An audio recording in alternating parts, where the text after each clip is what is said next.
برای مشکلات سردرد و افرادی که دچار میگرن و سردردهای شدید هستند، در این قسمت آزادسازی و ماساژ دادن و رفع گرفتگی عضلات پس سری میتونه بسیار مؤثر و مفید باشه، به طوری که سردرد اونها رو یا برای همیشه درمان بکنه یا اینکه در میزان شدت اونها به میزان زیادی کاهش بده.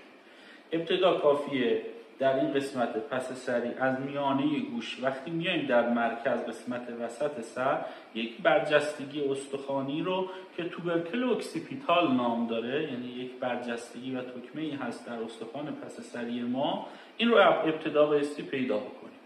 بعد از اینکه این نقطه رو پیدا کردیم به فاصله 1 انگشت شست پایین میایم که میشه این نقطه. حالا با 2 انگشت شست به کنار میایم میشه این نقطه، پس این یک نقطه، 2 انگشت شست هم به این سمت میشه این نقطه.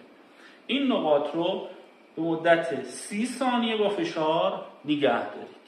یکی از قوی ترین نقاط برای سردرد و رفع اختلالات مربوطه به سردردها هستند.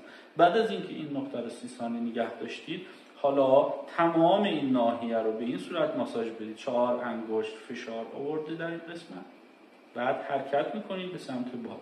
پس ابتدا در عضله و بافت عضلانی فشار رو اعمال میکنید، حالا عضله رو حرکت میدید تا گرفتگی